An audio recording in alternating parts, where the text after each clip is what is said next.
Mesdames, Messieurs, bonjour, très heureux de vous retrouver comme chaque mardi à partir de la station régionale de Constantine avec un programme qui, j'espère, vous plaira. Nous allons d'abord parler de cette campagne de sensibilisation qui est habituelle et routinière pour la protection civile, mais aussi pour les agents de la Sonelgaz et la société civile.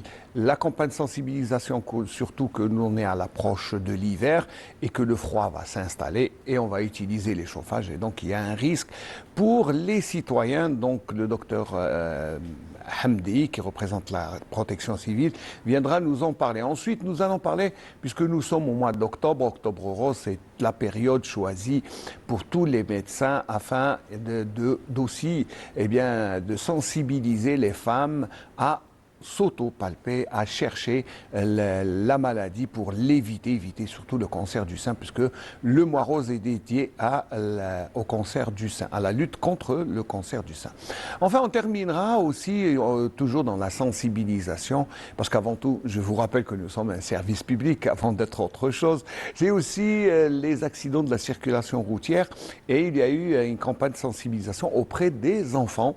Et dans les écoles primaires, il y avait plusieurs associations, mais il y avait aussi la police, les pompiers, il y avait tous les représentants pour essayer au maximum d'être vigilants tous les jours parce que les accidents de la circulation routière font toujours des dégâts.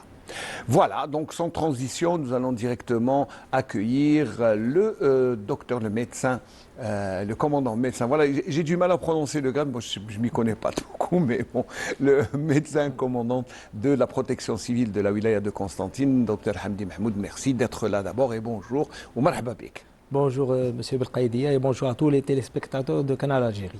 Marhaba bik, vous êtes devenu un habitué de nos plateaux parce que vous venez régulièrement, que ça soit en été ou en hiver, et il y a toujours du travail. Moi je dis toujours les pompiers ne s'arrêtent pas. Ah, ça ne s'arrête pas. C'est le long de l'année. C'est interminable. En hiver, nous avons les risques de l'hiver, en été, c'est les risques de l'été. Alors, en hiver, déjà, parce que bon, malheureusement, je le dis, on a encore toujours des accidents du monoxyde, parce que le monoxyde tue encore, et là, on va dire que c'est inimaginable malgré tous les efforts déployés. Oui.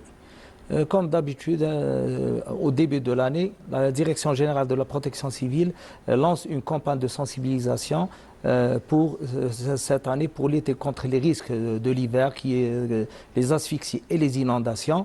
Cette année, le slogan consiste en un réchauffement sûr et un hiver sans incident.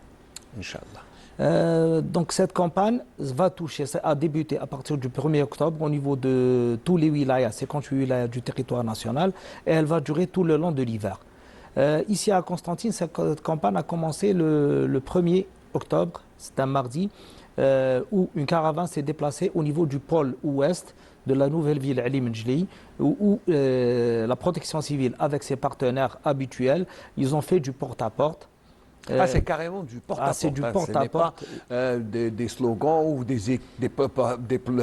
pancartes. Il y a des dépliants, il y a une sensibilisation au niveau des quartiers, mais surtout, cette campagne se dirige essentiellement au niveau des pôles, des nouveaux pôles.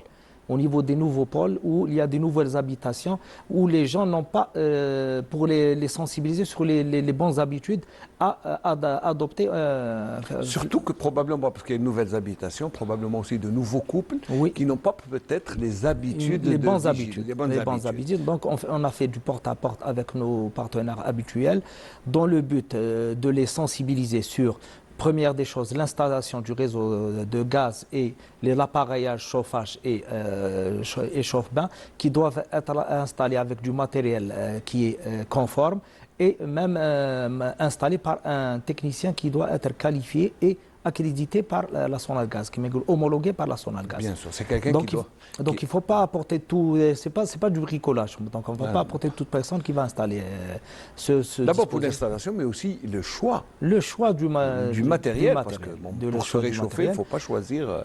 Donc, dans cette sortie effectuée par nos éléments, et, nos agents et même nos partenaires, ils ont vérifié les installations. On leur a donné des recommandations, sur surtout nos partenaires en ce qui concerne les matières utilisées. On a remarqué beaucoup l'utilisation de ce flexible, le flexible jaune, qui n'est pas le flexible jaune au niveau du gaz. Donc, nous avons flexible d'alimentation du gaz. Parce qu'avant, on utilisait le cuivre. Normalement du cuivre, oui. Jusqu'à la terminaison, jusqu'à le branchement avec l'appareillage, soit chauffe-bain, soit le chauffage. Quel que soit. Directement. Et c'est vrai qu'avec les nouvelles technologies, on a maintenant du monocouche, ou on ne sait pas comment ça va, mais c'est risqué. On peut dire que ces matériels doivent être accrédités par les professionnels. Si elles sont homologuées et accréditées par les professionnels, elles peuvent être utilisées. Sinon, non. Donc, on a remarqué l'utilisation de tuyaux, des fois des tuyaux d'arrosage. Ça, on l'a remarqué. Et on leur a fait le nettoyage les recommandations habituelles. Alors, c'est vrai qu'on dit depuis plusieurs années, le métier de ramoneur a disparu. Le métier de ramoneur a disparu complètement, alors que maintenant, avec les nouvelles villes et les grandes villes, nous n'avons que des bâtiments. Il y a une cheminée collective pour tous les bâtiments. La notion du collectif a été abandonnée, alors que normalement, en début d'année, le collectif de tout bâtiment, on doit ramoner cette colonne collective pour s'assurer qu'elle est vide, les vides des déchets. En période d'été, on peut avoir les nids des oiseaux, les nids, surtout des pigeons, parce qu'il y a beaucoup de pigeons ces dernières années. Ils vont encombrer et surtout empêcher le dégagement des gaz brûlés. Donc, et également vérifier les canalisations au niveau des maisons. Et les recommandations habituelles comme la couleur de la flamme, qui est très importante. La symptomatologie, le début d'intoxication au CO, les recommandations. Les recommandations d'usage, comme surtout ne pas fermer totalement le domicile et laisser au moins l'aération. L'aération, normalement, les portes, il y a un petit vide au bout de la porte. Il ne faut pas complètement elle soit à ras avec le parterre. Et certains mettent même c'est mauvais, parce que bon, faut pas que ça soit... Ils mettent une gomme, soi-disant, pour empêcher le courant d'air de pénétrer, mais ce renouvellement d'air a une importance importante de renouveler l'air au niveau de l'appartement. Parce que ce renouvellement d'air, c'est lui qui va empêcher cette intoxication. Le gaz de ville, au niveau du chauffage ou là au niveau du chauffe-bain, lorsqu'il y a de l'oxygène, donc il va y avoir une combustion complète. Donc cette combustion complète en présence du gaz, en présence de l'oxygène, il va nous donner de l'eau et du CO2, du dioxyde de carbone. Le dioxyde de carbone, il n'est pas dangereux par rapport au CO. Le monoxyde de carbone, on ne peut pas le sentir, donc facilement on va être intoxiqué avec du CO. Et on va entrer, on va avoir des vertiges, des nausées, même on peut avoir des fois des maux de tête. Donc c'est des signes précurseurs, avant-coureurs, donc qui peuvent nous orienter vers on est en train d'être asphyxié. Donc il faut rapidement ouvrir la fenêtre, aérer, fermer le robinet de gaz. Et prendre les dispositions habituelles et appeler à la protection civile. Surtout. Et on rappelle toujours le numéro. Le 1021. Voilà, et c'est gratuit. Vous pouvez l'appeler, c'est un numéro vert pour justement. Alors, autre chose aussi, nous, on était avec vous lors du lancement de la campagne. Nous avions notre consoeur Linda Chaben qui vous a accompagné. On regarde le reportage, après on continue, parce que notre équipe de la télévision a accompagné cette campagne de sensibilisation reportage.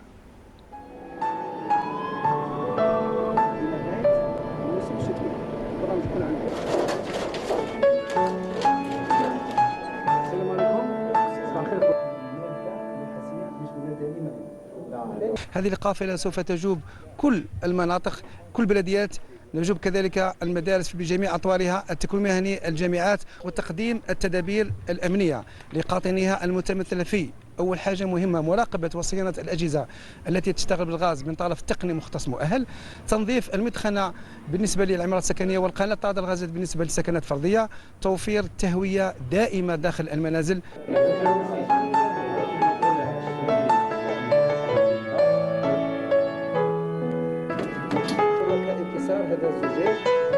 نخلي الطاقة محلولة، نخلي ساعة الباب ساعة الطاقة ديما محلولة، ديما هكاك، هاي التهوية ديما كاينة، ديما محلولة الطاقة، الساعة رحمة ربي ولا الحمد لله يا ربي.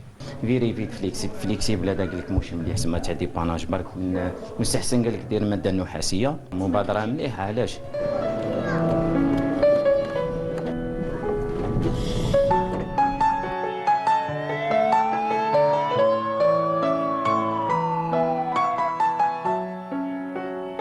Voilà, ça c'est une partie. Hein. Bon, on a pris quelques images, mais pas tout le reportage, parce que bon, c'est vrai que la campagne a duré quand même un bon moment, mais ça continue. Alors, le fait marquant, c'est quoi? Là, le flexible jaune qui ne répond à il est évident.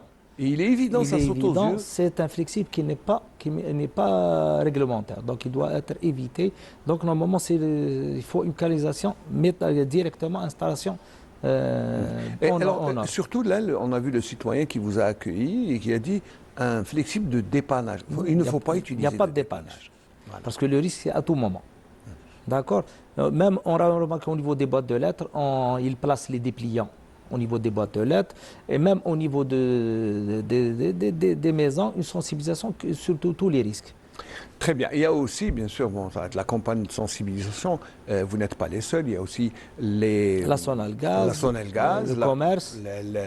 Oui, le commerce, c'est pour bien sûr, la fiabilité des matériaux. Est-ce qu'ils sont accrédités ou non? Alors, il y a aussi le fait que les flexibles d'alimentation en gaz, même recommandés, ont une durée de vie. Les gens ne savent pas. La durée de vie, elle est nommée au niveau du tuyau, directement. Même les tuyaux de gaz, il y a durée de péremption, elle est indiquée. Donc, il faut toujours vérifier. Quand des fois, lorsqu'on fait des sorties, on remarque des tuyaux qui sont périmés depuis plus de 10 ans.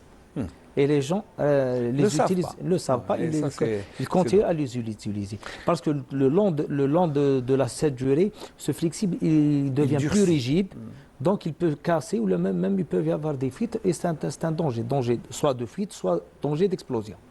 Donc il faut vérifier vos flexibles si la date de péremption est arrivée ou a été dépassée. Autre chose aussi, la Sonalgaz est en train de placer des détecteurs de gratuitement, il faut le dire.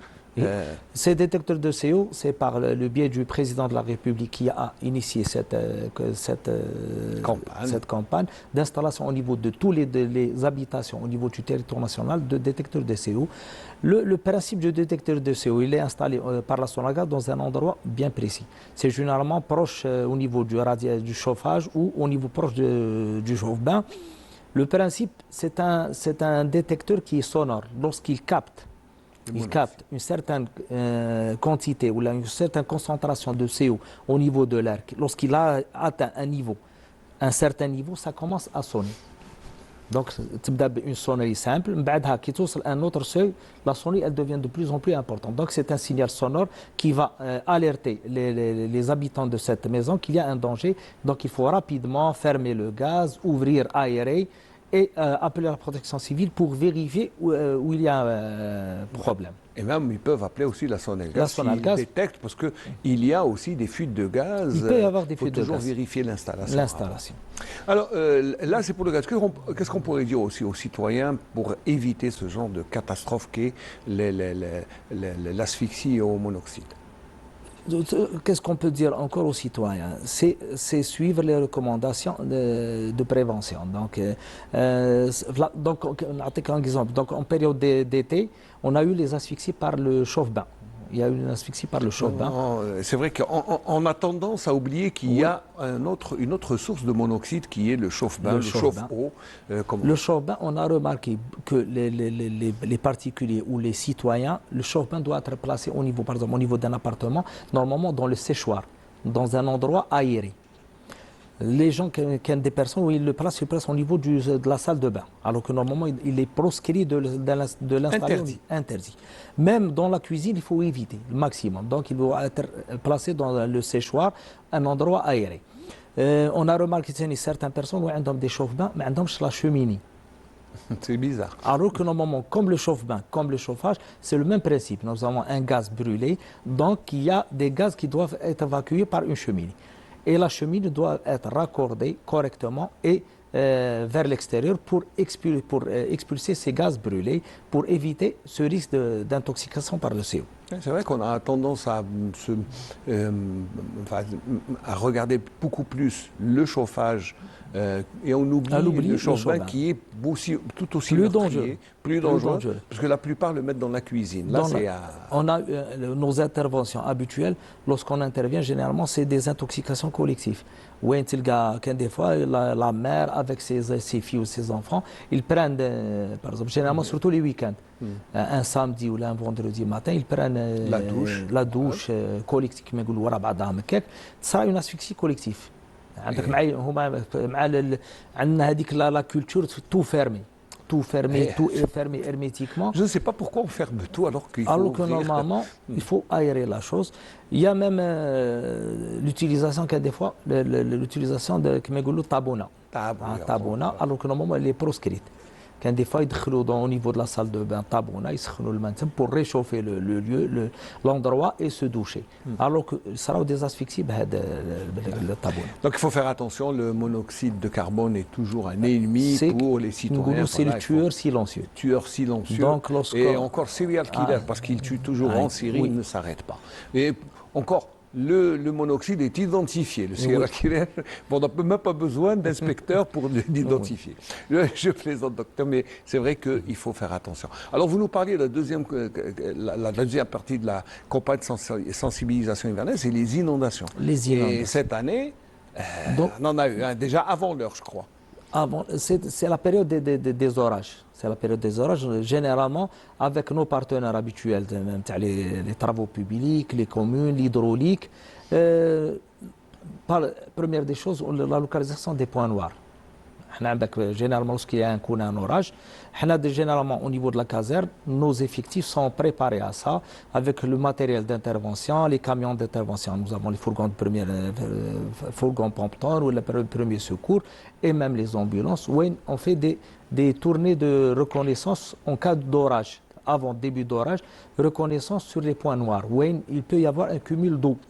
Où le niveau d'eau, il peut être là, une reconnaissance pour rapidement prévenir les points où il y a une élévation du niveau d'eau pour y remédier, contacter les services concernés et commencer à intervenir. Parce que nous avons des moyens d'intervention d'urgence, nous avons des motopompes, nous avons des moyens manuels pour essayer de dégager et de libérer l'eau qui s'est stagnée au niveau de cette zone. Alors comme aujourd'hui nous avons un BMS, il y a eu un orage déjà. Très tôt il y en a eu un orage, mais je crois qu'il y aura d'autres orages durant la journée. Donc comment est mobilisée la protection civile pour faire face? La protection civile, donc, elle est mobilisée par ses moyens, par nos équipes. 24 heures sur 24. Donc, au niveau de l'unité, on vérifie nos matériels d'intervention, tout ce qui est en rapport avec les inondations, et on est à l'écoute de tout incident et tout BMS pour y remédier à tout moment. Et vous êtes en état d'alerte, parce que surtout quand il y a un BMS comme aujourd'hui, vous vous attendez. Mais il y a aussi les partenaires comme la commune qui vous accompagnent, travaux publics, l'hydraulique. L'hydraulique, vous n'êtes pas seul. Donc, directement, tous les partenaires interviennent pour essayer de remédier. Est-ce qu'il y a une connexion entre vous? C'est-à-dire, est-ce que vous appelez il y a généralement au niveau, comme au niveau de la commune de Constantine, il y a le plan ORSEC, le plan d'intervention, où il y a une interconnexion entre tous les services. Avec les numéros de téléphone, avec tous les services, on est en connexion. Donc, tout incident, on s'appelle pour essayer de trouver des solutions pour tout problème. Comme aujourd'hui, il y a eu un grand orage, mais alhamdoulilah, c'est pas... L'avantage chez les années chez les points noirs, ils ont été réglés. Beaucoup de points noirs au niveau de la ville de Constantine ont été réglés. Nous avons plusieurs points noirs où il y a eu des travaux d'élargissement des caniveaux, d'amélioration de la fluidité des eaux de pluie. Donc même beaucoup de points noirs au niveau de la ville de Constantine ont été levés, c'est bon. Mais, en dépit du fait que Constantine est érigé sur un rocher, donc normalement on est en hauteur, on n'a pas de problème d'inondation. Normalement on n'a pas de problème. Le cumul fait certains endroits, au niveau du tramway, on a des points au niveau de 17 jours, on a quelques points. Donc les points ils ont été réglés. Mais pas totalement. Mais pas totalement. Il faut dire, faut pas dire que tout est réglé, tout est beau. Mais on a tout BMS, le système, tout BMS, on a les unités au niveau de tout wilaya, au niveau des wilayas, où indirectement le centre de coordination opérationnelle, il va contacter les unités une par une pour avoir des informations sur l'état du climat. Est-ce qu'il y a de la pluie ou il n'y a pas de la pluie? Et directement, il va donner des recommandations pour demander à toutes les unités de faire sortir un véhicule de reconnaissance. Donc, ils les véhicules, ils dorment au niveau des points noirs pour vérifier la fluidité de la route et même est-ce qu'il y a tout incident de le signaler à tout moment. Des fois, des fois, les orages étaient un arbre. J'allais dire, il y a des vieux bâtis. Il y a un effondrement. Donc, rapidement, il y a alerte et on va intervenir rapidement. C'est du boulot quand même. Hein. Oui. Est-ce que l'hiver, il y a moins de boulot pour la protection civile que l'été ou inversement? Kiff. C'est toujours les risques de l'hiver, le risque de l'été, Mais cette année, on va dire qu'on a été quand même épargné en termes d'incendie. Côté feu de forêt, la wilaya de Constantine, alhamdoulilah, il a été épargné. Là, ça a été même. Il faut dire que la vigilance aussi de la protection civile. Et l'installation d'un dispositif préventif au niveau des points. C'est surtout ça qui a aidé. C'est que quand on est vigilant, et on diminue le risque, même si le risque. Donc même l'intervention, elle est rapide. Tout début de feu, il y a un endroit, l'intervention elle est rapide. Donc j'ai rapidement les secours, où j'ai un renfort, en moins de 24 heures, le problème ira. Et ça, c'est tout à votre honneur, parce que je sais que vous ne chômez pas tout au long de l'année. On va juste dire un mot sur la circulation routière, parce que vous êtes un des partenaires pour la sensibilisation, mais aussi, à chaque fois qu'il y a un accident, on vous appelle en premier aussi. Oui. C'est le même problème. Toujours. La vigilance. Là, il faut être vigilant et respecter le code de la circulation. Les accidents qui arrivent le plus souvent, c'est le non-respect du code de la circulation. Qu'est-ce qu'on remarque? Généralement, c'est des gens qui font des dépassements qui ne sont pas corrects, des queues de poissons, ne respectent pas la priorité, le céder le passage, surtout, ça rend bien les accidents au niveau des ronds-points, au niveau des croisements. Des fois, c'est des accidents graves. Et en plus, on a les descentes et les virages. Quand on vient de l'aéroport, c'est très dangereux. Surtout le Habta c'est une descente, c'est la descente infernale. C'est vrai, avant, c'était le Menia. C'était le Habta, c'est le Menia. Mais maintenant, ça a changé. Beaucoup plus. Donc, le Habta, c'est le côté aéroport et le Habta directement. Est-ce que c'est dû au non-respect du code de la route ou est-ce que c'est la vétusté du parc automobilier ou est-ce que... On ne sait surtout, pas. La vétusté, côté vétusté, mais surtout c'est côté humain. C'est l'humain qui fait défaut. C'est le non-respect. Surtout, c'est des conducteurs qui sont pas... Ils me rapidement. C'est le gars qui fait un jeu vidéo. C'est le gars, des fois, ils font des attitudes au niveau de la circulation, c'est inimaginable. Lorsqu'on intervient, c'est des gens, ils se confinent pour essayer de passer la circulation. Oui, c'est vrai. Puis là, il faut peut-être que quand il y a un accident, il faut demander l'aide des citoyens de rester calmes parce que les gens s'énervent quand il y a un bouchon, mais bon. Donc on essaie de les calmer, même on demande l'arrivée des services de sécurité, même on est كما يقولوا نتفاهموا les citoyens, il faut être معاهم كما يقولوا بصح حنا نحبوا نوصلوا l'information, le citoyen يكون plus civique. Donc يكون plus civique كي تعود في لا سيركيلاسيون هذيك لاتيتود تاعك تروح اغوش ولا دروا سي كيفك توصل tu vas arrêter. Au pire des cas, c'est une trentaine de secondes ou une minute maximum. Mais tu ne pas plus d'une minute. Pas plus d'une minute. Et c'est pour ça qu'il faut toujours rester vigilant, l'appel aux citoyens, surtout maintenant qu'à la rentrée sociale, tout le monde va à l'école. Le matin, on est tous un peu pressés. Les gens ne se réveillent pas. Il ne faut pas la route.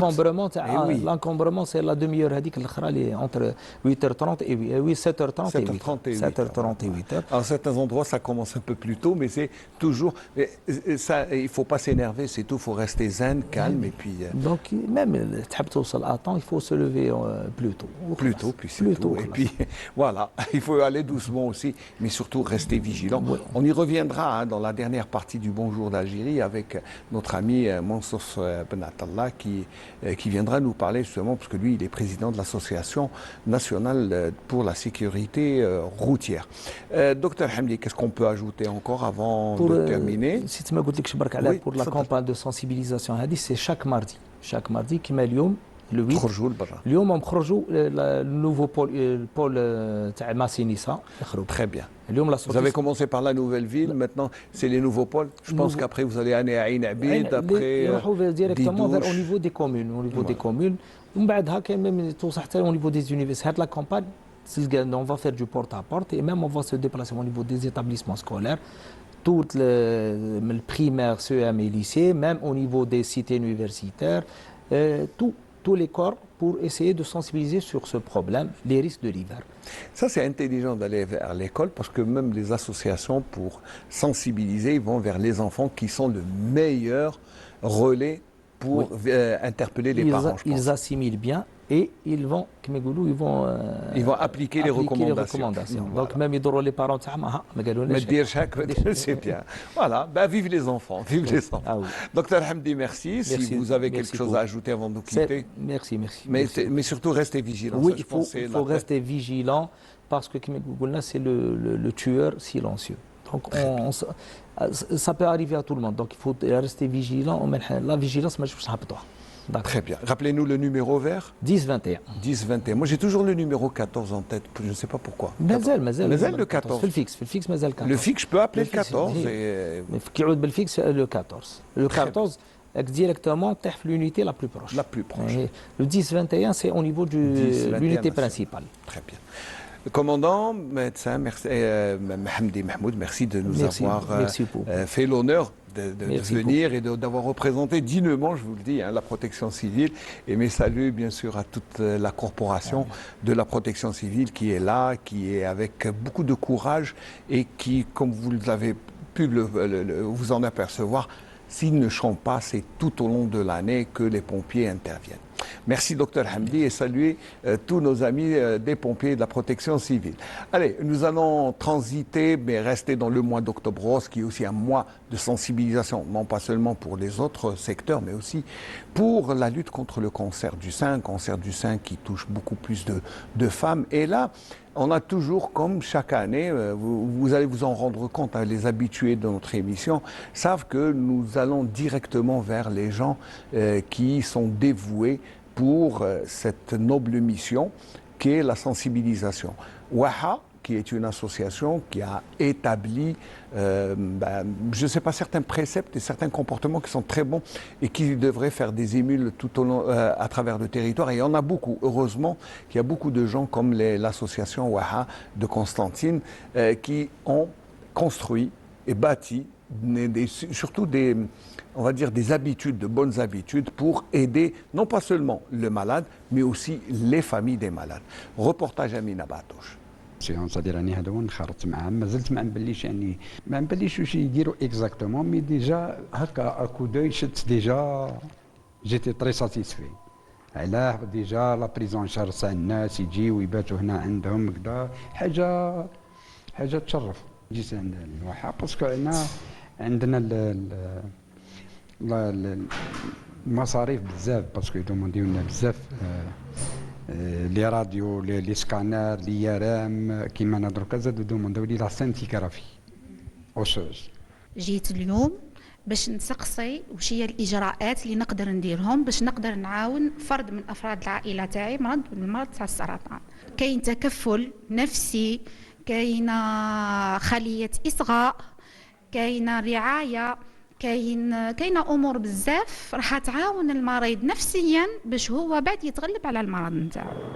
حنا نستقبلوا نوعين من المرضى كما شفتوا الصباح، نستقبلوا المرضى اللي يسكنوا في ولايه قسنطينه اللي هما خلصوا العلاج الكيميائي والشعاعي ويبقاو في المتابعه، يجيو عندنا من أجل الإعانة الاجتماعية على مختلف الأنواع، من ناحية لي بريستاسيون ميديكال، يديو نعاونوهم بليزيكوغرافي لي زاناليز بالشي اللي عندنا، ونعاونوهم لا كان جات قفة رمضان، لا كان جات دخل الدخول المدرسي، لا كان جاتنا زكاة، كل ما هو يجينا من المحسنين في فايدة المرضى نمدوهم. احنا عندنا 1300 منخرط، ما نتكلمش على اللي يجيو يباتوا عندنا، نهضر على هاد المنخرطين في الجمعية.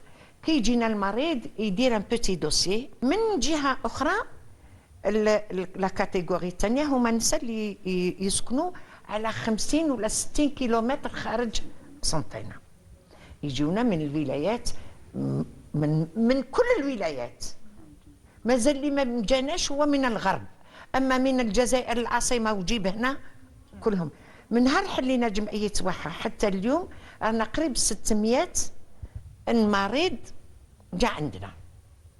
ولايه الطيف رانا في راحه تامه ناحيه ذيك البسيكولوجيه ولا النظافه، يعني هذيك الغرف اللي رانا مقيمين فيها ولا هذه المؤسسة كاملة، والله العظيم غير صبت راحتي هنا خير من داري. من عزاب ولاية سكيكدا، وانا مرافقة لزوجي، كي لقى الجو مليح هكا، كل شيء مليح، الاحترام، النظافة، الإيواء في المستوى، كل شيء يعني رعاية، الاهتمام صح بالمقيم.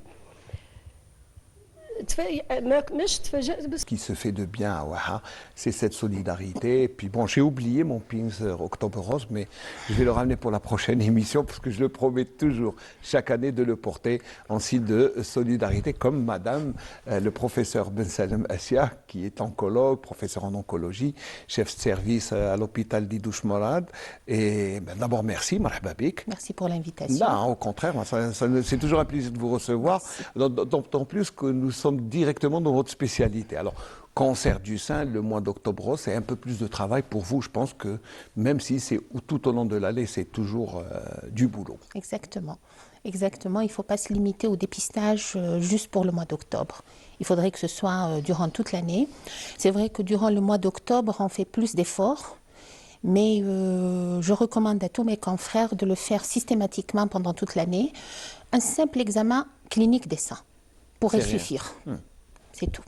Vous recommandez donc surtout aux personnes, aux femmes, eh bien d'essayer l'autopalpation est un geste qui devrait... Non, je vais vous contredire. Alors, l'autopalpation, c'est un dogme qui est en train de prendre le dessus. Je vais vous dire, pour que l'autopalpation, c'est un moyen de stress pour la femme. D'accord. Il pourrait induire de faux positifs. Il pourrait induire des biopsies inutiles pour les femmes. Donc, ce qu'il faut, c'est l'autosurveillance de la femme de son sein. Il faudrait que la femme connaisse son sein. Il faudrait qu'elle connaisse sa forme, sa couleur.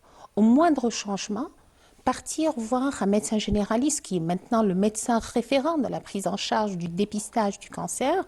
Également, aller vers des cliniciens qui ont l'habitude de faire l'examen clinique des seins, les gynécologues et les sages-femmes. Je vais également interpeller mes collègues, les radiologues. Je leur demanderai, si possible, de faire un examen clinique associé à la mammographie lors du dépistage. Ne pas se limiter qu'à la mammographie. Alors, il y a certaines, je sais pas, on voit sur le net certaines informations qui circulent que la mammographie serait dangereuse pour la patiente plutôt en termes de détection. Moi, je n'ai pas compris. Le hasard fait que hier, j'en discutais avec ma collègue, le médecin-chef de pédiatrie. Elle m'en parle et elle m'a dit que maintenant la mammographie fait peur. C'est vrai, il y a une étude suédoise qui a montré qu'il y avait beaucoup de faux positifs concernant la mammographie. Ouais. Mais il faudrait que la mammographie soit faite par des radiologues qui ont l'habitude de faire ces mammographies. Il faut que le radiologue du dépistage ait fait au moins 2000 mammographies par an. 2000, c'est important. Oui. il ne faut pas oublier qu'il y a la deuxième lecture et éventuellement également la troisième lecture qui se font par d'autres radiologues. C'est pour vous dire, c'est vrai, la mammographie pourrait faire peur. Comme Mais, toute radiologie, il faut le dire, parce qu'il y a une émission de rayons donc, qui peuvent mais ça influencer. reste un examen de référence pour le dépistage. On ne va pas en faire des milliers par an. C'est une mammographie tous les 2 ans. Ça, c'est important de le Une préciser. mammographie tous les 2 ans de 45 à 75 ans. Tous les 2 ans. Oui. Et non pas chaque année. Dans le comme dépistage, pour le au dépistage. On peut la faire... En cas de on peut- suspicion, pas directement. Dépistage, je parle de dépistage. Par contre, pour les femmes suspectes, là, on pourrait aller vers une mammographie par an. Là, c'est possible. Mais il y a des facteurs, des facteurs de risque qui font que la mammographie puisse se faire bien avant les 2 ans de dépistage. On n'est pas encore dans la zone d'alerte où non, il faut éviter non. la mammographie. Non, voilà. non. Il faut rester Ça quand reste même. l'examen clé. Très bien. Alors la direction de la santé de la wilaya de Constantine, comme toutes les directions de santé qui s'occupent de la population, a initié une campagne de sensibilisation ici au centre-ville à Constantine. Je pense que ça se fait un peu dans toutes les wilayas. Là, c'est pour interpeller directement les citoyennes, je pense. C'est tout à l'honneur de la directrice de la santé de la population de Constantine. C'est vrai, aller vers la femme, c'est mieux que de les interpeller. De l'attendre. Voilà. Il vaut mieux passer à l'offensive. Exactement. Voilà. Et ça, c'est bien. Cette campagne dure depuis... Ça a commencé, je crois, il y a 2 jours. Oui, et ça va durer durant tout le mois, j'imagine. Bon. Allez, on va regarder les images que D'accord. nous ont rapportées nos amis reporters, notamment Amina Batouche, qui s'est rendu à la place, on dit la place Gila, mais c'est la place du palais Ahmed Bey de Constantine, au centre-ville. Et il y avait beaucoup de monde qui était là pour justement le lancement de la campagne.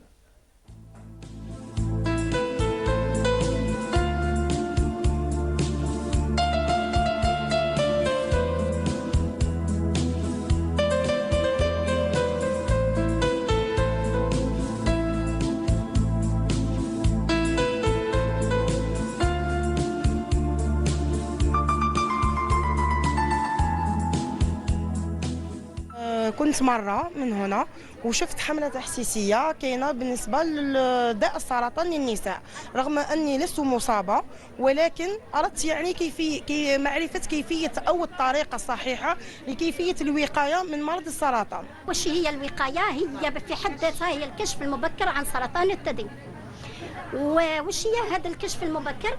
هو الهدف نتاعنا من الحملات التحسيسية، نعرفوا بالمرض سرطان الثدي هذا وش هو، أن نعطوا للنساء الأعراض نتاعو، لأن الأعراض أنه المرأة كي توقف تشوف مع روحها تلقى تغيرات، كاين تغيرات في الثديين تاعها. من بين التغيرات وش هي؟ أنه كانت الثديين لاباس ظهرت عندها احمرار أو ظهور كتلة أو ظهور إفرازات في الحلمة تاعها. نوع الإرفاء ممكن يكون إفرازات صفراء أو حمراء أو بنية، تغير اللون. هذا الأسبوع راهو يضم يعني اكتشاف سرطان الثدي، كل السرطانات، تحسيس حول غسل اليدين، حول النظافة، تحسيس حول داء الكلب، حول الأمراض المتنقلة عبر المياه، الأمراض المتنقلة عبر الدم، كل الأمراض المتنقلة، وخصوصا التلقيح. هنا على مستوى هذا وسط المدينة راهم يديروا ديبيستاج، دونك الكشف على مرض السرطان الثدي، الكشف على مرض السكري، الكشف على كل الامراض اللي نقدروا نديروها حتى لكان ما يتسناناش باش نديروها على مستوى هذا لو ستون. هذا بعد عندنا كل المؤسسات، كل عيادات متعدده الخدمات راهي كاين فرق راهي تستنى في المواطنين اللي رايحين يروحوا من هنايا.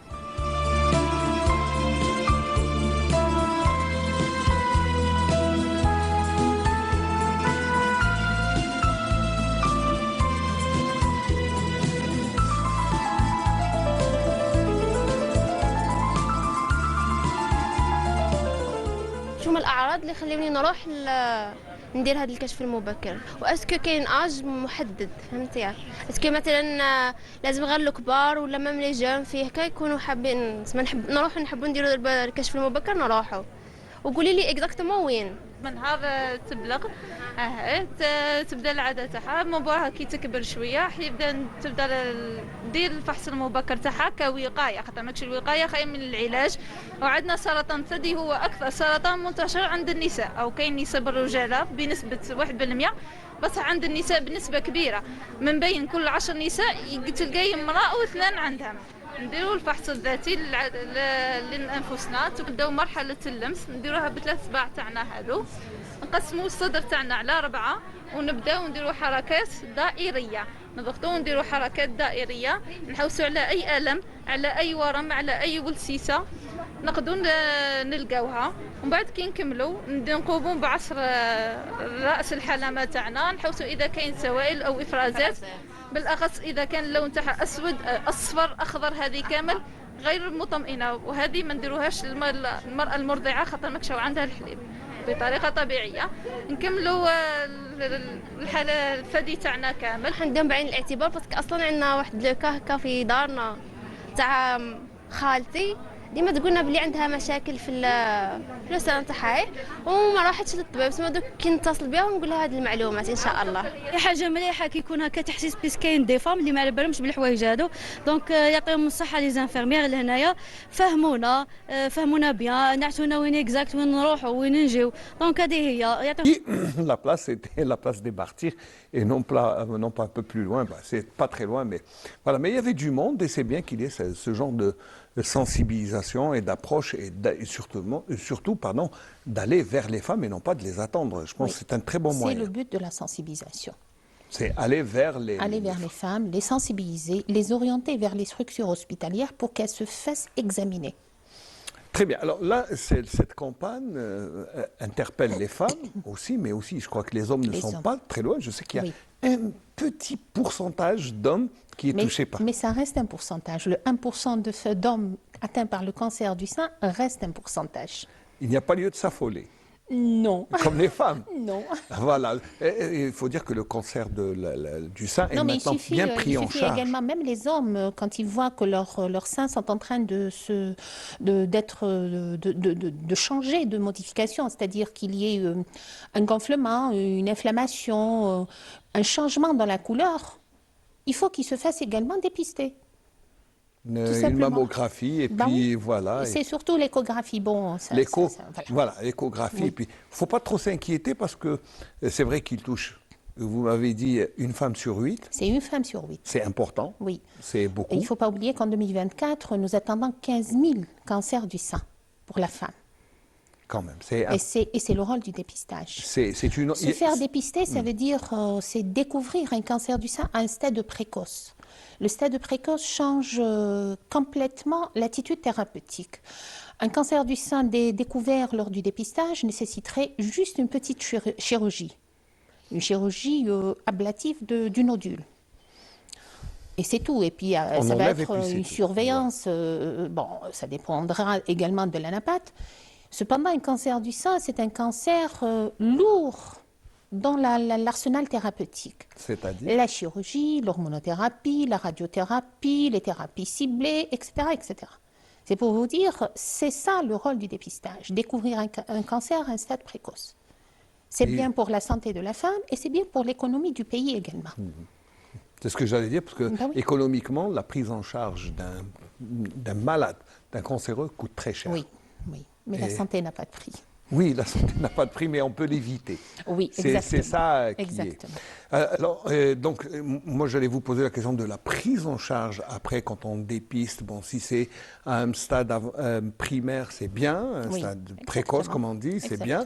Mais après, sinon, ça va coûter très cher. Oui. Et comment vous y prenez? Parce qu'il y a beaucoup de... C'est toute une attitude thérapeutique. C'est vrai maintenant avec les réunions de concertation pluridisciplinaire, que ces réunions soient faites au niveau des établissements, au niveau de la wilaya, c'est-à-dire en collaboration avec le CHU, nous arrivons à trouver la meilleure solution pour une prise en charge optimale de la patiente, que ce soit en chirurgie, en oncologie médicale, en radiothérapie, malgré que certains rendez-vous restent plus ou moins lointains. Nous ne pouvons pas ignorer ça, Mais il y a eu quand même une amélioration de la prise en charge du cancer du sein sur tous les plans. Nous avons toutes les thérapeutiques nécessaires pour la prise en charge et du cancer du sein et tous les autres cancers. Il ne faut pas oublier que ça fait pratiquement 8 mois que maintenant même l'immunothérapie est disponible en Algérie. C'est bien. Et là, c'est pour vous dire que nos patientes ou nos patients sont en train de recevoir le meilleur traitement. On n'en dit ce qu'on ne vient pas. On sait qu'il y a beaucoup d'efforts, Oui. notamment de la part de l'État qui fournit énormément d'argent pour justement cette prise en charge des malades, notamment matériel. Le matériel s'est renouvelé ces dernières années à une vitesse... Maintenance ou même l'acquisition de nouveaux matériels, parce qu'il faut dire que la technologie avance et les poussées technologiques permettent une meilleure prise en charge. Exact. Voilà. Donc, au niveau des CHU, on n'a pas à rougir, mais il y a un flux. Ce qu'on a remarqué, c'est qu'il y a beaucoup de monde. Beaucoup de monde. Il ne faut pas oublier qu'au niveau de la wilaya de Constantine, il n'y a que des services hospitalo-universitaires. L'un au niveau du CHU de Constantine et l'autre au niveau de l'H d'Izouch Mourad. Pour une wilaya aussi importante, avec une population aussi importante, c'est vrai que les deux services sont submergés par tout type de cancer. Oui, ça, il faut le dire. Il y a pas et nous seulement... faisons de notre mieux pour la prise en charge. Et d'autant plus que ça vient des wilayas voisines. Oui. C'est pour ça que le flux est important. Et, bon courage, hein, parce que c'est pour la prise en charge. Je sais, mais sinon, en termes de médicaments, il n'y a pas de rupture. Est-ce que les médicaments sont là pour justement... Les médicaments sont là, nous n'avons pas de problème. Donc... Pour l'instant, ça va. J'ai entendu un mot, l'immunothérapie. Oui. C'est quoi exactement, si vous pouvez nous expliquer un peu plus? Il faudrait tout un cours pour ça. Non, pas tout un cours, mais non, c'est pour vous dire, l'immunothérapie fait partie du nouveau arsenal thérapeutique dans les cancers. Elle touche certains cancers, c'est vrai, mais elle est là. Nous avons pu faire bénéficier nos patients de cette immunothérapie et c'est un grand boom dans la prise en charge des cancers. D'accord. Alors, et pourquoi avant ce n'était pas possible en Algérie? L'immunothérapie était en cours d'essai clinique. Ah, d'accord. Et puis, il ne faut pas oublier, maintenant, il y a l'implication de l'État qui fait de son mieux, qui fait tout le nécessaire pour la bonne prise en charge de nos patients, pour qu'ils soient traités de la même façon qu'ailleurs dans le monde. Très bien. Donc ça, c'est une bonne nouvelle pour tous les malades, mais aussi alors pour les femmes, puisqu'on est au mois d'octobre rose. Bon, une femme qui a une chirurgie bénigne et puis le suivi, on ne s'inquiète pas trop. Mais après, quand il y a l'ablation, comment la femme doit se comporter, quels médicaments doit-elle prendre, quel effort, parce qu'elle reste toujours une femme qui est active à la maison, ou peut-être qu'elle travaille. Toute femme diagnostiquée avec un cancer du sein nécessite une prise en charge adéquate. Il ne faut pas oublier que la psychologie joue un rôle important dans la prise en charge de ces patientes. La preuve, nous avons des psychologues, des assistantes sociales au niveau des services hospitalo-universitaires pour accompagner nos patientes et nos patients. Donc nous essayons de donner de notre mieux, d'offrir ce qu'il faut pour nos patients pour qu'ils soient pris en charge de façon optimale. Donc, mais la première prise en charge, elle est psychologique, parce que c'est d'abord voir un psychologue. Après, c'est le thérapeute. Après, c'est vous optez. C'est tout un arsenal thérapeutique. Et ça dure combien de temps? Ça dépend. Ça dépend. Je dirais pour l'oncologie éventuellement entre 3 à 4 mois de traitement. Mais ça ne veut pas dire que la patiente après est délaissée dans la nature. Tous les patients, je dis bien tous les patients, quel que soit le cancer, sont suivis au niveau des services d'oncologie médicale, au niveau des services de radiothérapie, je dirais à vie. Nous continuons à voir les patients parce qu'à n'importe quel moment de leur vie, ils peuvent avoir un problème. D'accord. Et ils se retournent vers nous. Donc, nous les suivons. Il y a un follow-up éternel. J'espère que vous allez nous rassurer en disant que vous avez des patients qui datent de 20 ans, qui survivent. Oui, j'ai commencé en 1994 l'oncologie. Et jusqu'à maintenant, je continue à voir mes patients et mes patientes que j'ai vues en 1994. C'est pour vous dire, le cancer est devenu une maladie chronique. Ce n'est pas une maladie qui tue, mais il faut savoir la prendre en charge à temps et comme il se doit. Et surtout, je sens que vous insistez sur le plan psychologique, parce que c'est important. C'est l'accompagnement des patients. en cours du parcours et après. Parce que c'est une maladie psychosomatique, il faut le dire. C'est on est stressé, le stress avec qui accepterait de vivre avec un cancer s'il n'y avait pas l'apport psychologique derrière. Mais on va rester positif, il faut dire que si vous avez des malades que vous suivez depuis 30 ans, donc ça veut dire qu'il y a une bonne nouvelle, on peut survivre. Il suffit d'avoir un comportement sain et une hygiène de vie quand même assez... Voilà. Là, c'est pour la prévention. On passera après sur les moyens de prévention. Alors, allons-y, moyens de prévention. D'accord. Donc, on ne va pas insister sur les facteurs de risque. On dirait beaucoup plus. Moi, je voudrais intervenir sur les moyens de prévention. Oui. Ce sont les mesures hygiéno-diététiques, bien sûr. Il faudrait qu'on ait une alimentation saine. Il faudrait qu'on ait une alimentation pauvre en graisse, en lipides. Éviter les fast-foods. Il faudrait tout faire pour avoir un poids, j'allais dire, optimal, équilibré. Faire un exercice physique permanent, régulier. 15-30 minutes par jour, ça ne tue pas. Ça suffit. Éviter également les contraceptifs œstroprogestatifs après la ménopause, qui augmenteraient le risque d'avoir un cancer du sein. Beaucoup de moyens de prévention, c'est au cas par cas pour les patientes, enfin pour les femmes. Mais sinon, avoir une bonne hygiène de vie, essayer de se détendre... Ça reste le meilleur moyen. C'est la meilleure prévention. Il ne faut pas oublier également, ces dernières années, il y a l'augmentation de la consommation d'alcool, le tabagisme. Surtout, tabagisme. Qui reste des moyens des facteurs de risque très importants dans le déclenchement de n'importe quel cancer, y compris celui du sein. Oui, il fait partie des cancers. Alors, docteur, je sais que vous essayez toujours d'être à jour dans vos informations, d'un point de vue, on va dire, pas pédagogique, puisque vous partagez aussi vos connaissances avec les étudiants. des étudiants, tout le monde. Je sais que c'est un cycle qui ne s'arrête pas. Et dans ce cadre, vous organisez, comme chaque année, les rencontres internationales sur l'oncologie. Oui, c'est les journées internationales de cancérologie de Constantine. Cette année, ça va être la 20e édition. Déjà 20 ans? C'est pour vous dire que nous avons commencé à les vous êtes des pionnières, je sais que vous êtes... en 2004. Après notre maître, le professeur Mohamed Al-Hal, lui aussi avait les journées de Constantine. J'ai été son élève et j'ai continué sur son rythme. Donc, les 20e journées internationales de Constantine, le thème principal, c'est les actualités en cancérologie. Ça va se faire... à partir de ce jeudi, le 10 octobre, au Zénith. Et vous êtes tous les bienvenus. Très bien. Et il y aura beaucoup de gens qui vont venir. Vous avez probablement des spécialistes. Et... De tout le pays. De tout le pays. Il y aura nos amis également algériens qui sont basés à l'étranger, qui vont venir. Il y aura des conférences par webconférence. Pour vous dire, heureusement que nous avons maintenu le cap et nous continuerons, Inch'Allah, avec l'aide de tout le monde. Et il faut l'aide de tout le monde. Oui, surtout. Il faut dire que c'est une mobilisation générale. Oui, exactement. Alors, il y aura aussi, je pense, des ateliers, des workshops. Exactement. Exactement. Il faut essayer de lancer un appel pour inviter les gens à venir. Est-ce que c'est pour les professionnels seulement ou pour les citoyens? C'est pour... On va dire essentiellement pour les disons que c'est des journées scientifiques. Donc, c'est beaucoup plus pour les professionnels de la santé.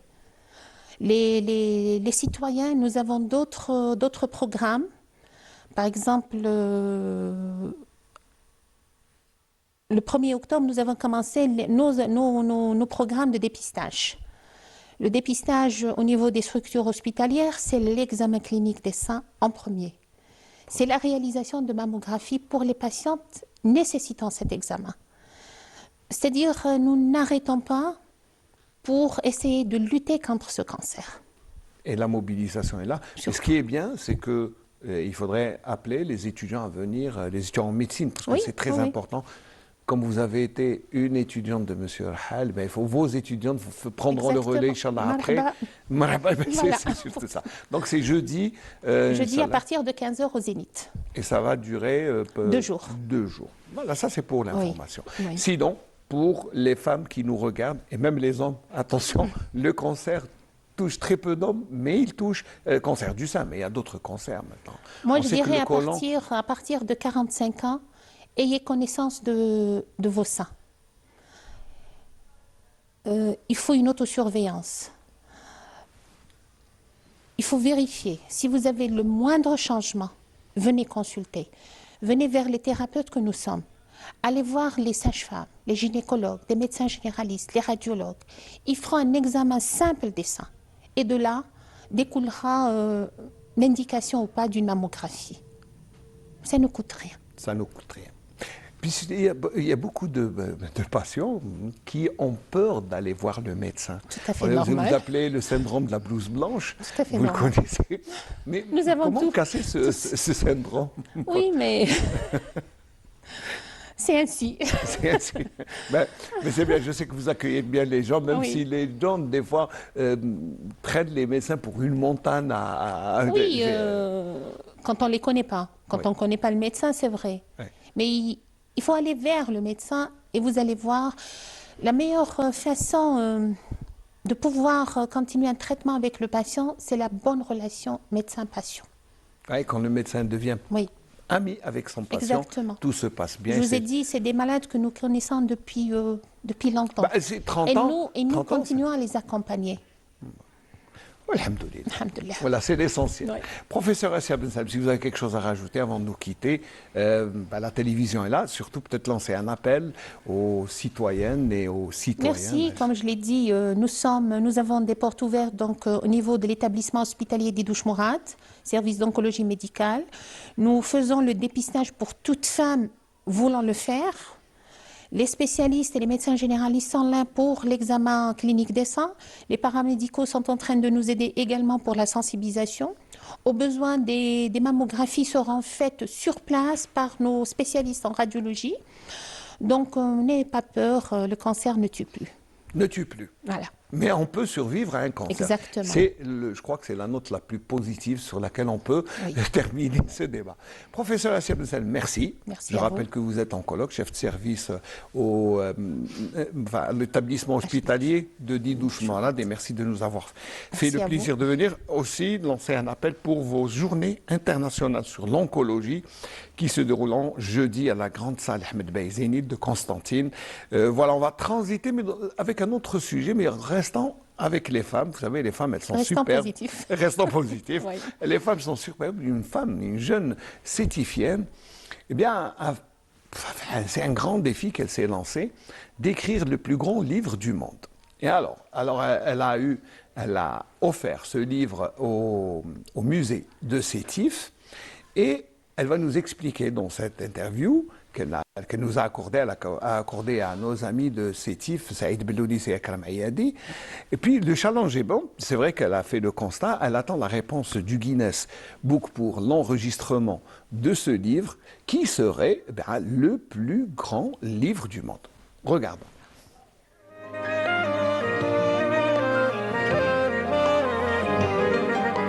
اقرأ فإنك ذو نسم ليس الجهول كمن علم اقرأ فإنك ذو نسم ليس الجهول كمن علم. والله هي فكرة الكتاب هي مشروع طفولة، فكرة طفولة يعني راودتني الفكرة وأنا في عمر 13 سنة إني نكتب في هذا الموضوع، بحكم إنه كان لي أستاذ لغة عربية كان منحنا دفتر، هذا الدفتر فيه مجموعة من الحكم، كنت أنا رئيسة القسم، فكان منحني هذا الدفتر يعني ندون على السبورة كل يوم حكمة، فحبيت الموضوع. أنا أصلا عندي موهبة الكتابة من الصغر، يعني من عمر 7 سنوات بدأت أكتب، يعني عندي موهبة، لكن بحكم صغر سني وقتها كانت العملية صعبة شوي. بعدين دخلت الجامعة، درست في الجامعة عادي جدا، كنت أؤلف كتب أخرى، عندي مجموعة من المؤلفات المتنوعة، ولكن المشروع هذا كنت مهتمة به، وكنت يعني مصرة على أنه في يوم من الأيام لازم أني نرجع لهذا الموضوع ونكتب فيه. أنا صراحة والله ما لقيتش صعوبة في تأليف الكتاب، يعني بكل بساطة نقدر نقول أنه هو من عند الله صراحة، يعني الأفكار تنزل علي بطريقة مرات أنا صدقوني يعني نقول هلا أنا فعلا ألفت هذا الكتاب. أخذ مني موضوع تقريبا سنة، في 2018 عرض الموضوع يعني الكتاب بتعرض بطريقة أخرى يعني بشكل آخر، ولقيت منه هناك صدى، هناك إقبال كبير، هناك كان وقتها هو ترند. اقرأ اقرأ اقرأ اقرأ اقرأ. كانت لي رغبه شخصيه ان هذا الكتاب يكون متواجد عندي في المنزل، يعطيني طاقه ايجابيه، نفرح بنفسي، نفتخر بيني وبين نفسي. فلا قلت بعدين جات فكره اللي يشوف الكتاب، قلت والله كتاب عجيب غريب، يعني كيف الواحد يقدر يالف كتاب بهذه الضخامه، بهذا الكم الهائل من الصفحات.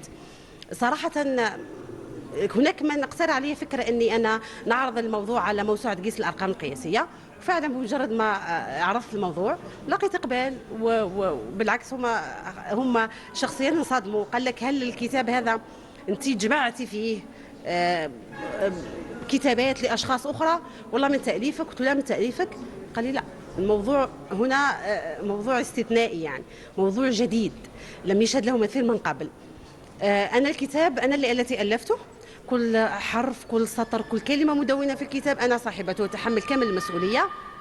لم أجمع، لم أستند إلى أي مراجع، بالعكس هو إبداع شخصي بحت ومجهود فردي.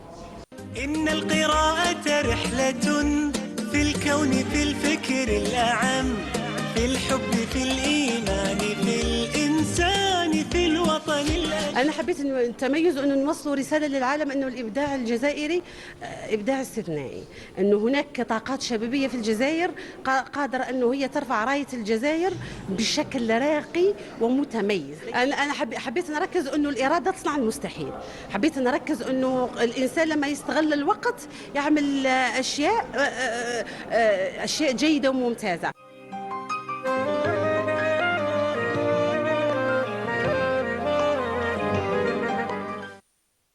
Voilà, donc nous, on voulait quand même rendre hommage à cette courageuse femme, surtout en ce mois d'octobre rose, et surtout, on attend la réponse. Hein. Elle a fait toute la procédure, même s'il y a l'acceptation du dossier, on attend la confirmation de son livre. Et nous, ça serait un honneur pour nous que Assétif, il y ait le plus grand livre au monde. Alors nous allons changer de thème, mais rester aussi dans la sensibilisation comme nous l'avons fait durant les deux précédents avec les deux précédents invités. Et là, nous allons vers la sécurité routière.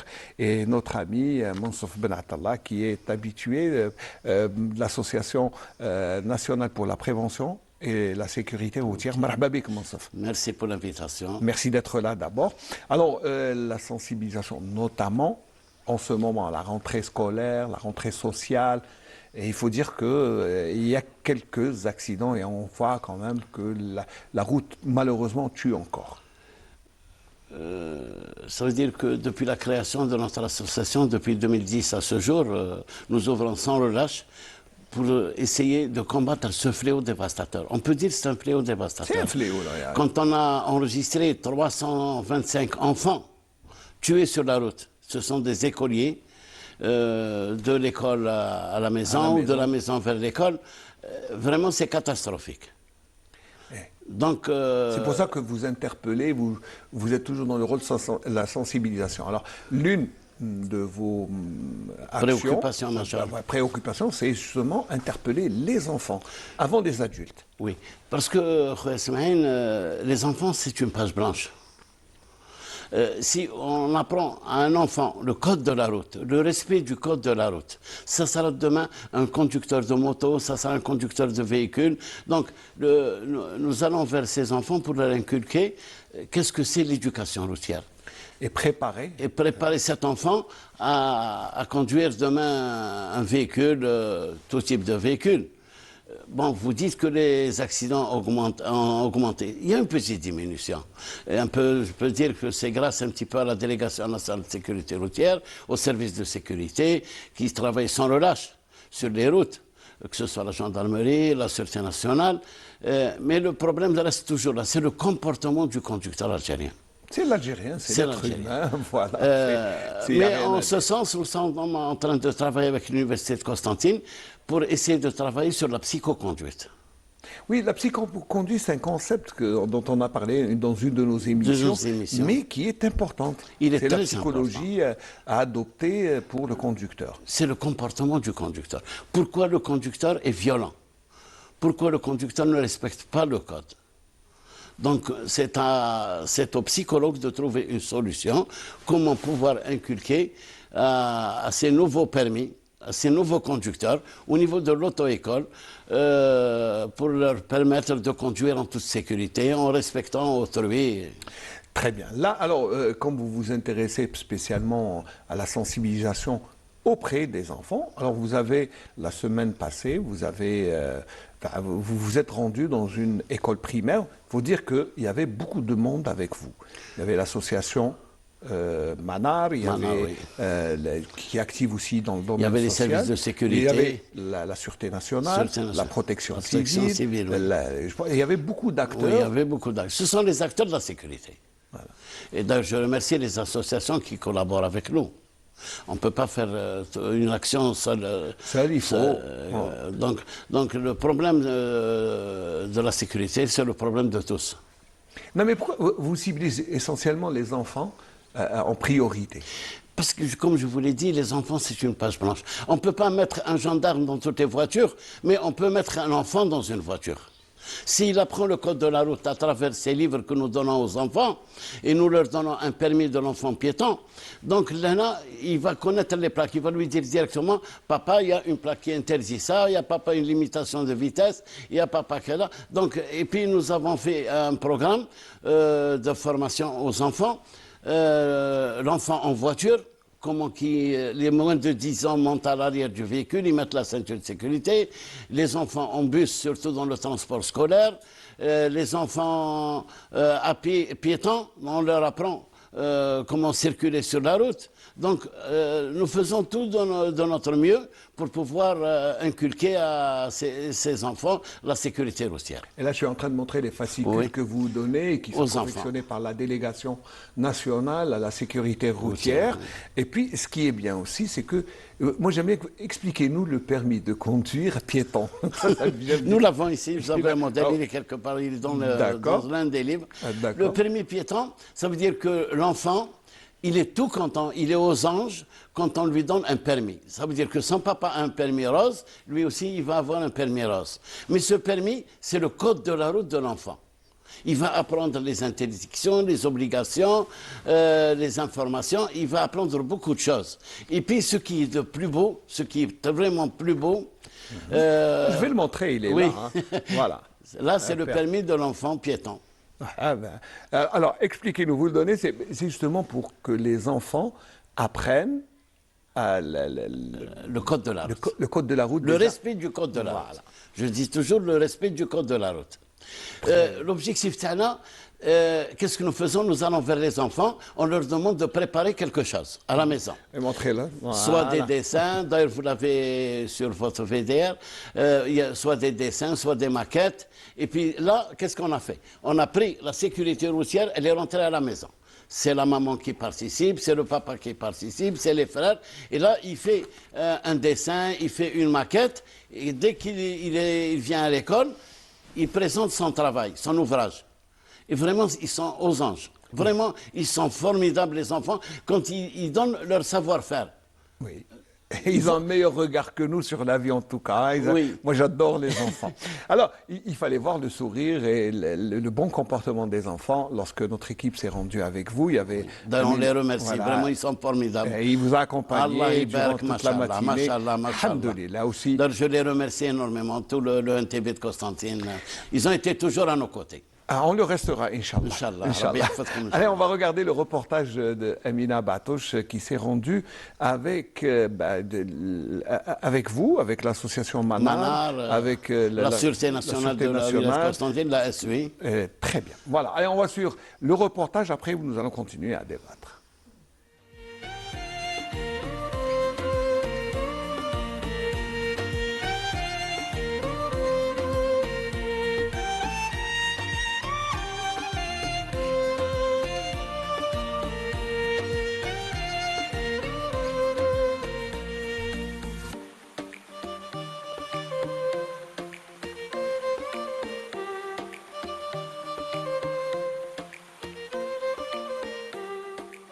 عجبني فيها تعلم إشارة المرور هو أساس المرور. عبارة المرور مثل عندما تكون الإشارة المرور حمراء أعبر لا أعبر الطريق عندما تكون خضراء أعبر الطريق وأمر في ممر راجلين نشوف يمين ويسار ونسمع صوت السيارة بعيد ولا قريب ولازم ننتبهوا باش ما يدهموناش طرابيلات. من اجل حب الحياه اللي رانا نوصلوا هذه الرساله هذه للطفل هذا اللي يعرف قوانين المرور، اللي يصبح ما نجموش نديروا شرطي او دركي في كل مركبه، بصح نجموا نديروا الطفل اللي راح يراقب الوالي تاعو في الاشارات المروريه، في احترام السرعه. عندما الطفل يسير في الطريق يعود يعرف كيف يقطع في الطريق اثناء عبور الطريق، الطفل الراجل، الطفل بالدراجه الهوائيه، الطفل بالتروتينات اللي اصبحت اليوم التروتينات يعني بكثره في الطرقات نتاعنا او الدراجات الهوائيه. هذا هو احنا درك الهدف تاعنا.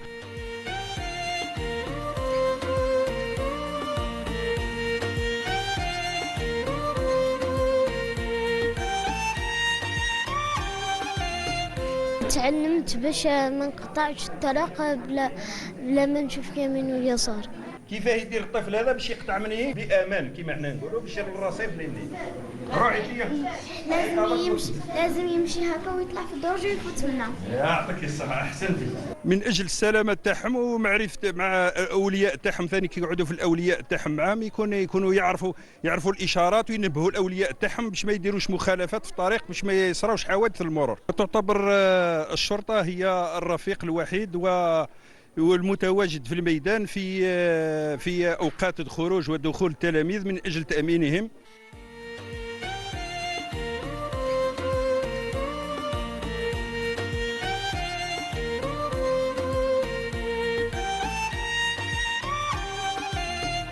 أنا فرحانة اليوم كعطاو لي رخصة الطفل الراجل.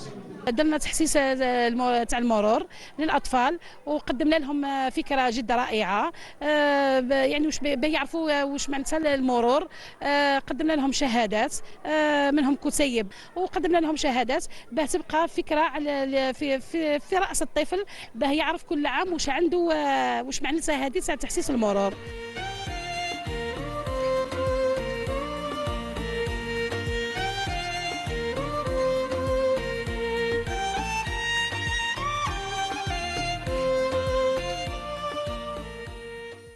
Voilà, tout le monde participe à la sensibilisation. C'est ce que j'ai aimé. Oui. Et on a vu comment les enfants sont intéressés. Ils sont très intéressés. Ils sont tout contents. Est-ce que ça ne vous encourage pas à prendre attache avec la direction de l'éducation nationale et, par exemple, là où dans la wilaya de Constantine, et de se déplacer à travers des écoles pour faire ça? D'ailleurs, on remercie monsieur le directeur de l'éducation qui a bien voulu nous donner l'autorisation d'accès à toutes les écoles, à tous les cycles primaires, moyens et secondaires, à transmettre ce message qui est la sécurité routière. Mais notre objectif, c'est de faire des clubs d'éducation routière dans les établissements. C'est-à-dire? Ce club-là, il fait une activité. Pour les primaires, ils vont faire des dessins, des maquettes. Pour les secondaires, ils vont faire des enquêtes d'accidents, ils vont faire des exposés, ils vont aller vers l'hôpital. C'est les futurs journalistes. Donc, ils vont faire un petit travail de recherche. Quelle est la cause de l'accident? Peut-être demain, ils vont travailler dans le ministère du Transport, peut-être ils vont travailler dans la sûreté, dans la gendarmerie, ces nouveaux étudiants. Donc, ça veut dire qu'on leur inculque l'éducation routière à partir du lycée, dans tous les cycles. Et c'est une instruction que monsieur le ministre a donnée. Surtout que cette année, la première leçon à la rentrée scolaire, c'était... Ça a été l'éducation routière. Ça a été l'éducation routière. Voilà. Et ça, c'est important pour vous. C'est très important. Ça vous conforte dans votre démarche. Prochainement, nous allons aller vers des villages, des communes de Constantine, pour ne pas rester uniquement à Constantine. Aussi, nous allons, on remercie monsieur le DAS de Constantine. Oui, on salue. Oui, on salue. Très actif. Oui.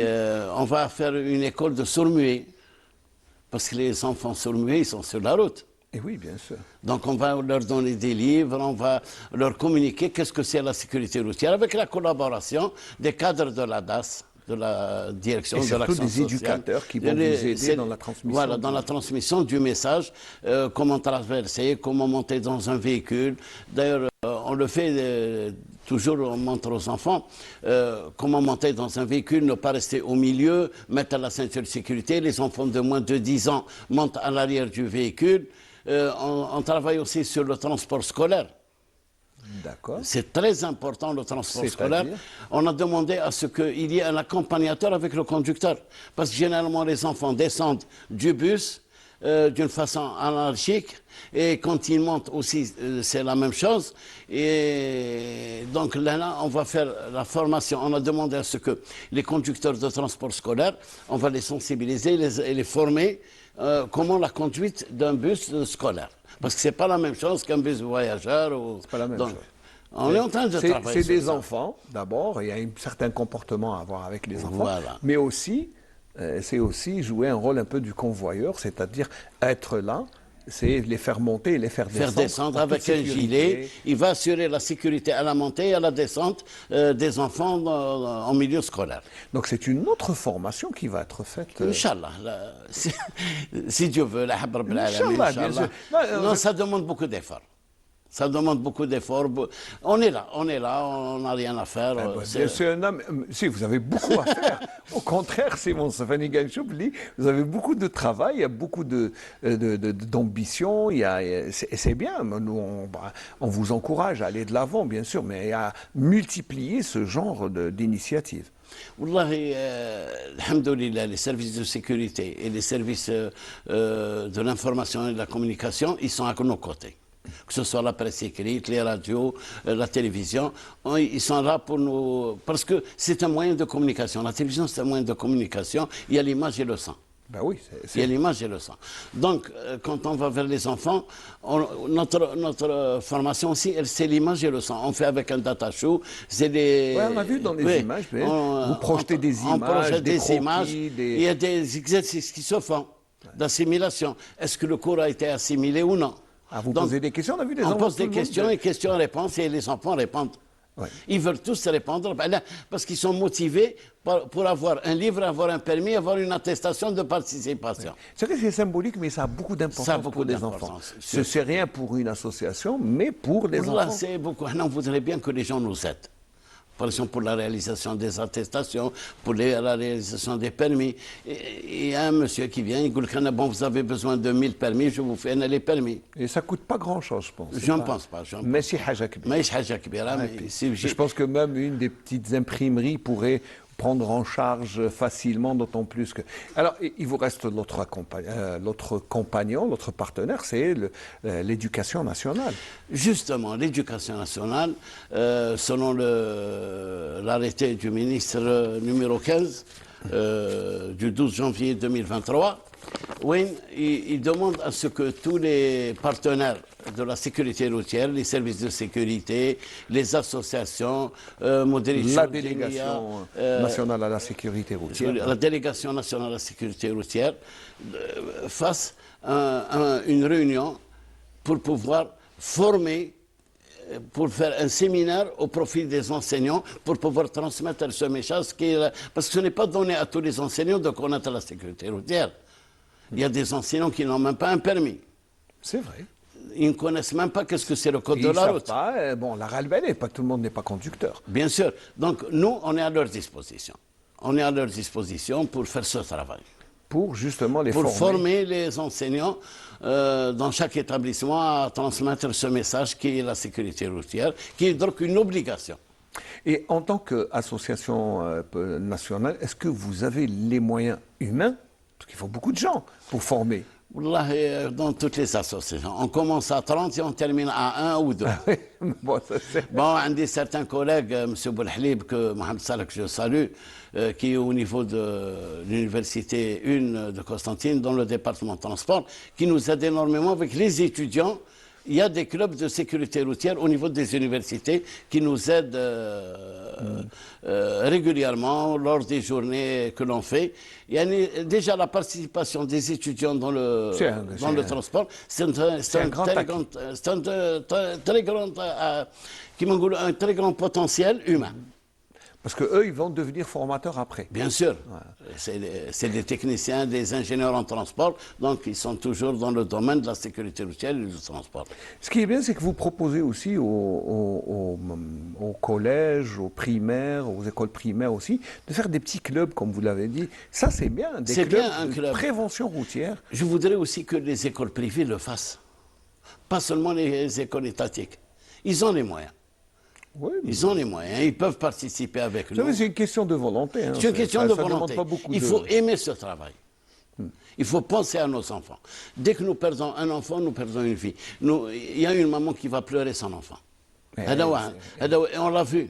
On l'a vu. Donc, malheureusement. Malheureusement. Je voudrais toujours dire, une maman, اللي بنها راح يقرا راح في امان يرجع في امان. هذا هو ماذا بيا ان شاء الله يروح في امان ويرجع في امان. Puis surtout apprendre aux enfants à bien se comporter. Moi, sincèrement, quand je vois dans les quartiers comment les enfants sont laissés avec des vélos, avec des trottinettes électriques, maintenant ça devient plus rapide. Oui. Donc c'est plus dangereux. C'est plus dangereux. Il faut faire attention. Des fois, quand je montre aux enfants les tenues d'un cycliste, d'un enfant à vélo, avec un casque, avec des coudières, des genouillères, ils disent que c'est vrai, mais ça se vend. Si on achète un vélo, on lui achète les moyens de sécurité. Qui coûte 10 fois moins cher que le vélo lui-même. Il ne faut pas trop dramatiser, dire non, je vais juste acheter le vélo. Au contraire, il faut peut-être acheter... Il faut penser à la sécurité. À la sécurité, avant d'acheter le moyen. J'ai fait une expérience à Kharzaïa, où il y a beaucoup de motos au niveau du sud algérien, Kamel, où j'ai fait la nécessité du casque. Hazid Della, une pastèque, تركتها à peu près à 1,5 mètre. تفلقت قلت لهم شوفوا كيفاه دلع 1,5 متر وين اون موتو كي رولا 60 à l'heure ou 80 à l'heure يضرب راسه le trottoir. Qu'est-ce qui va rester de cette pauvre petite tête sans le casque? Yani on essaye de trouver des moyens pédagogiques pour pouvoir transmettre le message du risque. Avec des moyens rudimentaires. Parce que généralement on est des chasseurs de risque. C'est-à-dire ça veut dire où il y a le risque d'accident, on est là pour l'éviter. Oui, mais comme vous ne pouvez pas être dans chaque coin de rue... Non, c'était... Bon, à Maten, les risques, bon, on peut dire que c'est la vitesse, on peut dire que c'est le non-respect de la sécurité, on peut dire... Il y a beaucoup de... Oui, les risques, c'est vrai que surtout que, comme aujourd'hui, quand on voit juste un peu de pluie... Un peu de pluie, c'est le dérapage. Voilà. C'est le dérapage. Et là, juste... Puisque là, je sais, c'est un de vos volets aussi, vous avez plusieurs cordes à votre violon. C'est l'entretien du véhicule qui est très important, les pneus, oui. D'ailleurs, je le demande toujours, dès que la rentrée, Inch'Allah, hivernale, il faudrait d'abord, petit conseil de 2 minutes, changer le glaciol, le liquide de refroidissement, parce qu'on le change tous les 6 mois. Oh, moi, je l'ai depuis 9 ans dans le véhicule. Non, il faut le remplacer parce qu'il perd ses caractéristiques techniques. Vérifier l'état des pneus. Très bien. Vérifier la pression des pneus, surtout la secours. Vérifier l'état des balais d'essuie-glace, les frottoirs. Et les changer chaque année. On les change chaque année, les balais d'essuie-glace, non? C'est en fonction de la qualité, en fonction... D'accord, ça dépend. Voilà. Vérifier l'état du lave-glace. Et mettre toujours un liquide qui pourra nettoyer le lave-glace. Donc pensez à ces petits détails qui font beaucoup de choses. Ils font beaucoup de choses. Vous n'avez pas parlé de l'allumage, c'est très important. Bon, c'est les feux d'allumage. Les feux d'abord. Voilà. Parce qu'on les nettoie, parce qu'avec l'âge, les véhicules... Quand je vois des fois, quand je passe devant un véhicule, je vois que les optiques sont jaunes. Ouais. Je me demande comment ils peuvent voir la nuit. Parce qu'avant, il y avait, de notre temps, il y avait un appareil qui contrôlait le flux lumineux des véhicules. Et ça existe dans le contrôle technique. Je ne sais pas s'ils le font ou ils ne le font pas. Je ne crois pas. On contrôle le flux lumineux. Je ne crois pas que dans le contrôle technique, je l'ai fait dernièrement, je ne crois pas qu'on ait contrôlé, mais... Mais il existe. Dans le cahier de charge, l'appareil, il existe pour contrôler le flux lumineux, la qualité de la lampe. Elle diminue avec le temps, elle diminue que ce soit les lampes à l'avant. On voit beaucoup moins bien avec le temps, puisqu'il y a un filet jaune qui s'installe. Bon, c'est sûr, c'est l'usure un peu. C'est l'usure de l'optique. Avec le soleil, avec le sable, avec c'est tout à fait les grains. Donc c'est normal que... Donc il essaye... la vue, c'est la vie. La vue, c'est la vie. La vue, c'est la vie. Je crois qu'on va terminer sur ça. Inch'Allah. Les balais d'essuie-glace, il faut les mettre du liquide pour... le liquide lave-glace, le liquide de le glacier, je vais le faire, hein, parce que ça fait très longtemps que je ne l'ai pas changé. Oui, on le change. Il faut le changer. Mais c'est bien. C'est bien d'entretenir le véhicule, parce que c'est le moyen. Pourquoi je vous ai dit ça? Parce que la vétusté du véhicule cause aussi des accidents et capable des accidents. Voilà. Surtout la qualité des pneus et le freinage. Ouais, ça c'est important, il faut aller voir le mécanicien, il faut vérifier vos pneus. Les bons mécaniciens. Les bons. Il faut les trouver aussi, il faut nous donner la bonne adresse. Moussafa, merci beaucoup d'avoir été notre invité, c'est très gentil. L'invitation, le staff, Allah يبارك. Machallah. Ils vous ont bien accueilli. Allah يبارك machallah. Merci. Merci Moussafa Benatallah. Je rappelle que vous êtes président de l'association de la sécurité routière et que vous êtes partie d'un symposium, on dit symposium comme ça, beaucoup de gens qui contribuent et à sensibiliser les enfants, les adultes pour la prévention routière. On arrive au terme de ce Bonjour d'Algérie. J'espère qu'on aura été complet, au moins on aura été utile pour les téléspectateurs qui nous ont suivis depuis tôt ce matin. Nous sommes en direct depuis 8 h du matin. On se quitte. Mais je ne vais pas quand même vous quitter sans remercier toute l'équipe de la station régionale de Constantine et notamment la réalisatrice Sarah Ikhlef qui a réalisé ce Bonjour d'Algérie. On se retrouve, Inch'Allah, mardi prochain pour un autre Bonjour d'Algérie. D'ici là, bon week-end et à très bientôt, Inch'Allah.